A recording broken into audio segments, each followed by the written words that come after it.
We tend to think of places like factories or warehouses as, well, just big boxes, right? Places filled with machines designed for one thing, function. But what if I told you that's only half the story? What if the design of that space is secretly shaping everything, from how productive people are, all the way to your company's entire brand identity? Let's get into it. Okay, let's do a quick thought experiment. I'm going to say a word, and you picture the first thing that comes to mind. Ready? The word is factory. Yeah, I'm willing to bet your mental picture involves some giant machines, right? A lot of noise, maybe some cramped, crowded spaces. We're conditioned to see them as purely functional, a place to clock in, get the job done, and that's it. But that view? Well, it's completely outdated. So let's flip that old idea on its head. What if the real secret to a company's success isn't just its product or its people, but it's hidden in plain sight, in the design of the space itself?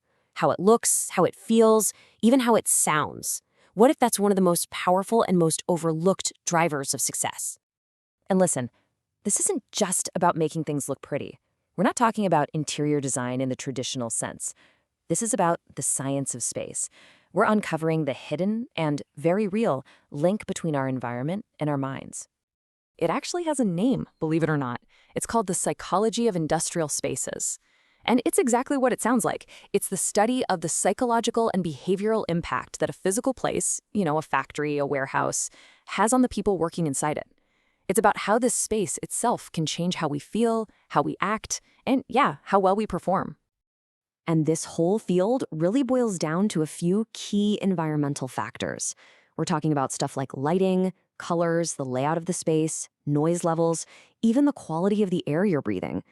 The best way to think about it is that each one of these is like a dial or a lever that you can adjust to literally change how people feel and work. All right, let's start with the big one, the one that gets all the attention: productivity. This is really like a puzzle. When you get the pieces of the environment right, you can unlock incredible performance. But when you get it wrong, well, that same space can actually drag everything down. And what's so wild is just how direct these connections are. It's a clear cause and effect.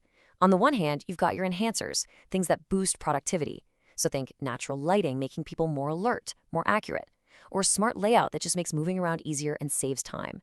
But on the flip side, you've got the inhibitors, and they're just as powerful. Poor artificial lighting that gives people headaches and makes them tired, or just visual clutter everywhere that makes it impossible to focus. And these aren't just little pet peeves, they are major, major roadblocks to efficiency. Okay, so we've got productivity, but believe it or not, this goes so much deeper. Your workspace is more than just a place. It's a message. It's constantly broadcasting who you are as a company, what you value. It's building what we call a spatial identity. So what on earth is a spatial identity? Honestly, the easiest way to think about it is as the personality of your building.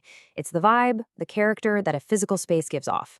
And that personality shapes how everyone, from your brand new hire to a potential high-value client, sees your entire company. And you can see the difference pretty starkly here.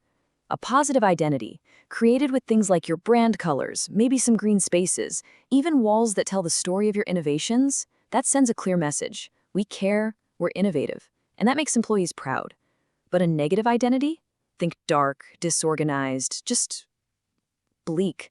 The message there is, we're stuck in the past, and frankly, we don't care. And that message can absolutely tank your brand's value, even if you make the best product in the world. This all leads to a really powerful shift in thinking. The goal isn't just to have a facility. The goal is to transform that facility into a story. And when your space tells a story, well, that story becomes one of your best marketing assets.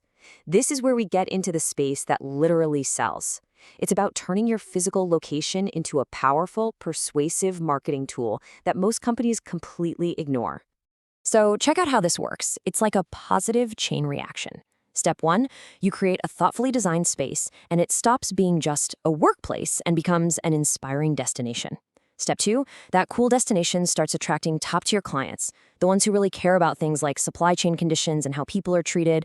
And step 3, it also becomes a huge magnet for the best young talent. Because guess what? They want to work in healthy, positive places. See how it works? Each step fuels the next. But, of course, the reverse is also painfully true. Imagine a potential client comes for a site visit and walks into a messy, dark, chaotic facility. Right away, a little seed of doubt is planted. They can't help but think, if this is how they manage their own space, how are they managing my product quality? And just like that, perception becomes reality. So here's the bottom line, the big takeaway from all of this. Your industrial space is not just another line item on a budget. It's not just a cost center. It is one of your most powerful, though often intangible, strategic tools.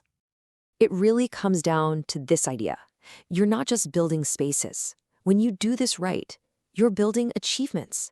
Your physical environment becomes a fundamental part of your success story. And that leaves us with one final and I think pretty critical question. A question for you to think about.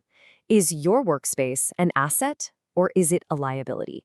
Is it actively helping you win or is it quietly holding